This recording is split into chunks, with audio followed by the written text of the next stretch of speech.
I'm really scared. I don't think we're going to make it. Probably by now, most of you have seen Al Gore's amazing talk. Shortly after I saw that, we had some friends over for dinner with the family.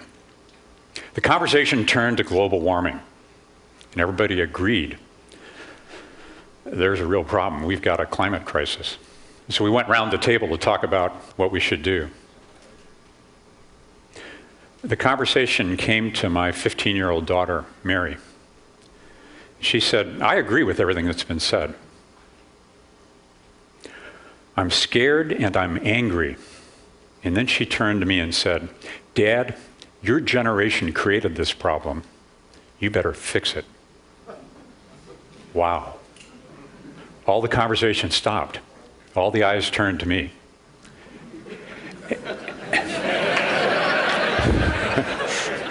I didn't know what to say. Kleiner's second law is there is a time when panic is the appropriate response. And we've reached that time. We cannot afford to underestimate this problem. We face irreversible and catastrophic consequences. We must act, and we must act decisively. I got to tell you, for me, everything changed that evening. And so my partners and I, we set off on this mission to learn more and to try to do much more. So we mobilized, we got on airplanes, we went to Brazil, we went to China and to India, to Bentonville, Arkansas, to Washington, D.C., and to Sacramento. And so what I'd like to do now is tell you about what we've learned in those journeys. Because the more we learned, the more concerned we grew. You know, my partners at Kleiner and I were compulsive networkers. And so when we see a big problem or an opportunity, like avian flu or personalized medicine, we just get together the smartest people we know. For this climate crisis, we assembled a network really of superstars, from policy activists to scientists and entrepreneurs and business leaders, 50 or so of them. And so I want to tell you about what we've learned in doing that and 4 lessons I've learned in the last year. The first lesson is that companies are really powerful, and that matters a lot. This is a story about how Walmart went green and what that means. 2 years ago, the CEO, Lee Scott, believed that green is the next big thing. And so Walmart made going green a top priority. They committed that they're going to take their existing stores and reduce their energy consumption by 20% and their new stores by 30%, and do all that in 7 years. The 3 biggest uses of energy in a store are heating and air conditioning, then lighting, and then refrigeration. So look what they did. They painted the roofs of all of their stores white. They put smart skylights through their stores so they could harvest the daylight and reduce the lighting demands. And third, they put the refrigerated goods behind closed doors with LED lighting. I mean, why would you try to refrigerate a whole store? These are really simple, smart solutions based on existing technology. Why does Walmart matter? Well, it's massive. They're the largest private employer in America. They're the largest private user of electricity. They have the 2nd largest vehicle fleet on the road. And they have one of the world's most amazing supply chains, 60,000 suppliers. If Walmart were a country, it would be the 6th largest trading partner with China. And maybe most important, they have a big effect on other companies. When Walmart declares it's going to go green and be profitable, it has a powerful impact on other great institutions. So let me tell you this, when Walmart achieves 20% energy reductions, that's going to be a very big deal. But I'm afraid it's not enough. We need Walmart and every other company to do the same. The second thing that we learned is that individuals matter, and they matter enormously. I've got another Walmart story for you, okay? Walmart has over 125 million US customers. That's a third of the US population. 65 million compact fluorescent light bulbs were sold last year. And Walmart has committed they're going to sell another 100 million light bulbs in the coming year. But it's not easy. Consumers don't really like these light bulbs. The light's kind of funny, they won't dim. It takes a while for them to start up. But the payoff is really enormous. 100 million compact fluorescent light bulbs means that we'll save $600 million in energy bills and 20 million tons of CO2 every year, year in and year out. It does seem really hard to get consumers to do the right thing. It is stupid that we use 2 tons of steel, glass, and plastic to haul our sorry selves to the shopping mall. It's stupid that we put water in plastic bottles in Fiji and ship it here. It's hard to change consumer behavior because consumers don't know how much this stuff costs. Do you know? Do you know how much CO2 you generated to drive here or fly here? I don't know, and I should. Those of us who care about all this would act better if we knew what the real costs were. But as long as we pretend that CO2 is free, as long as these uses are nearly invisible, how can we expect change? I'm really afraid because I think the kinds of changes we can reasonably expect from individuals are going to be clearly not enough. The third lesson we learned is that policy matters. It really matters. In fact, policy is paramount. I've got a behind-the-scenes story for you about that green tech network I described. At the end of our first meeting, we got together to talk about what the action items would be, how we'd follow up. And Bob Epstein raised a hand. He stood up. You know, Bob's that Berkeley techie type who started Sybase. Well, Bob said the most important thing we can do right now is to make it clear in Sacramento, California, that we need a market-based system of mandates that's going to cap and reduce greenhouse gases in California. It's necessary and just as important, it's good for the California economy. So 8 of us went to Sacramento in August, and we met with the 7 undecided legislatures, and we lobbied for AB 32. You know what? 6 of those 7 voted yes in favor of the bill, so it passed. And it passed by a vote of 47 to 32. Please. Oh. Thank you. I think it's the most important legislation of 2006. Why? Because California was the first state in this country to mandate 25% reduction of greenhouse gases by 2020. And the result of that is we're going to generate 83,000 new jobs, $4 billion a year in annual income, and reduce the CO2 emissions by 174 million tons a year. California, it's only 7% of US CO2 emissions. It's only 1.5% of the country's CO2 emissions. It's a great start, but I got to tell you, where I started, I'm really afraid. In fact, I'm certain California's not enough. Here's a story about national policy that we could all learn from. You know, Tom Friedman says, if you don't go, you don't know. Well, we went to Brazil to meet Dr. Jose Goldenberg. He's the father of the ethanol revolution. He told us that Brazil's government mandated that every gasoline station in the country would carry ethanol. And they mandated that their new vehicles would be flex fuel compatible, right? They'd run ethanol or ordinary gasoline. And so here's what's happened in Brazil.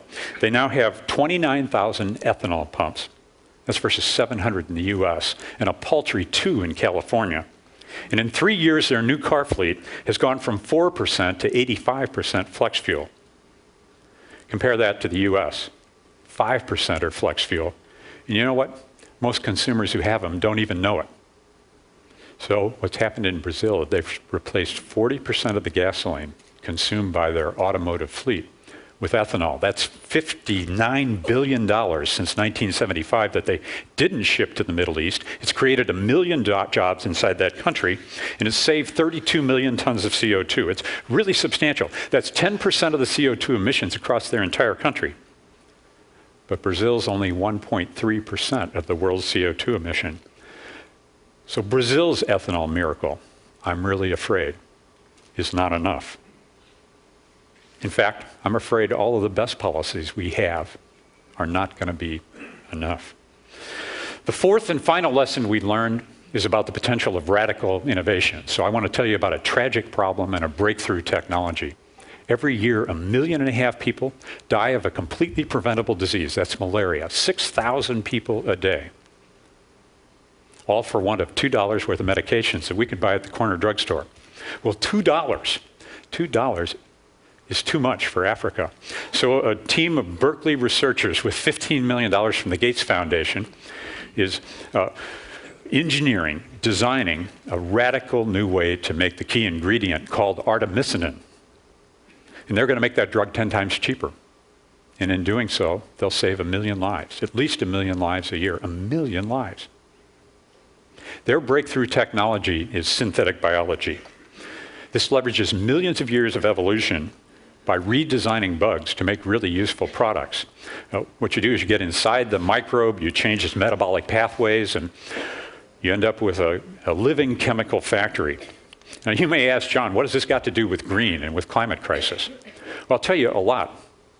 They've now formed a company called Amyris, and this technology that they're using can be used to make better biofuels. Don't let me skip over that. Better biofuels are a really big deal. That means we can precisely engineer the molecules in the fuel chain and optimize them along the way. So if all goes well, they're going to have designer bugs in warm vats that are eating and digesting sugars to excrete better biofuels. I guess that's better living through bugs. Alan Kay is famous for saying the best way to predict the future is to invent it. And of course, at Kleiner, we kind of apologize and say the second best way is to finance it. And that's why we're investing $200 million in a wide range of really disruptive new technologies for innovation in green technologies. And we're encouraging others to do it as well. We're talking a lot about this. In 2005, there was $600 million invested in new technologies of the sort you see here. It doubled in 2006 to $1.2 billion. But I'm really afraid we need much, much more. For reference, fact one, Exxon's revenues in 2005 were $1 billion a day.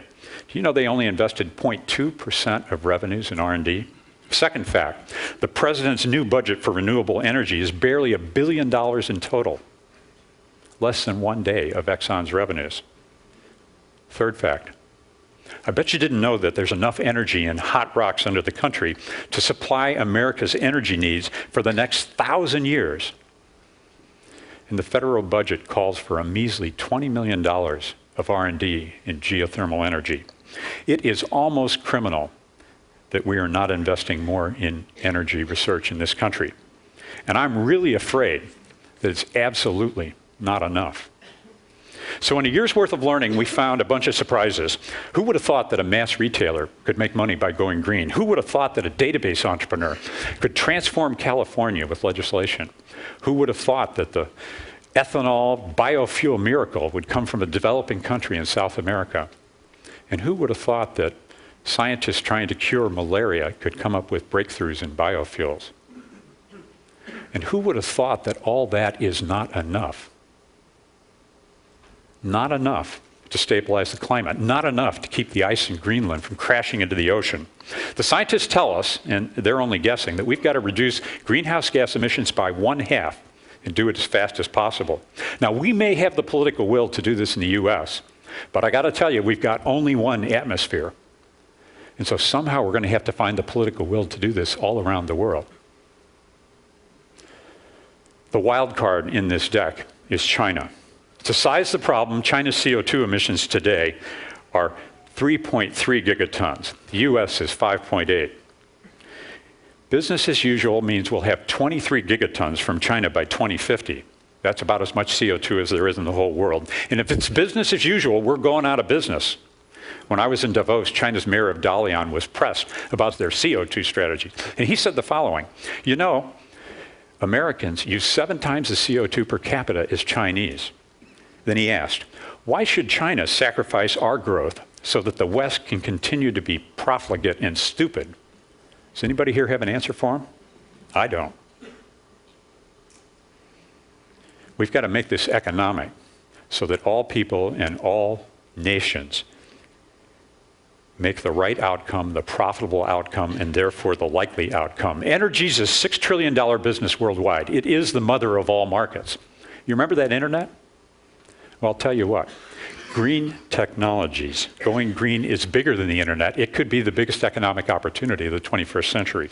Moreover, if we succeed, it's going to be the most important transformation for life on the planet since, as Bill Joyce says, we went from methane to oxygen in the atmosphere. Now, here's the hard question. If the trajectory of all the world's companies and individuals and policies and innovation is not going to be enough, what are we going to do? I don't know. Everyone here cares about changing the world and has made a difference in that one way or another.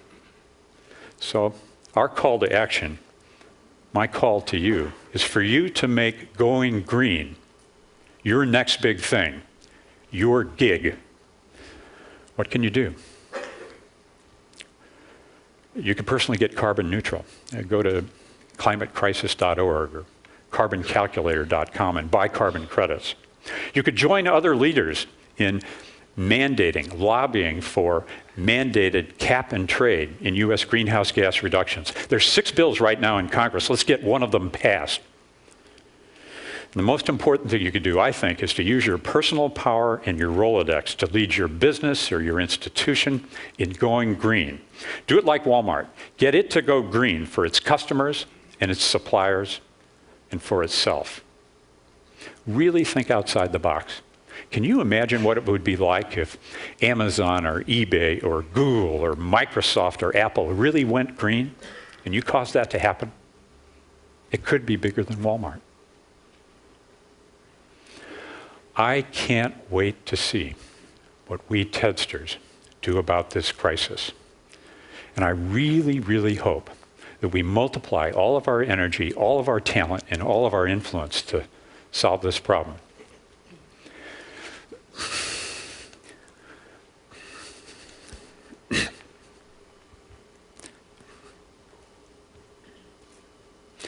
Because if we do, I can look forward to the conversation I'm going to have with my daughter in 20 years.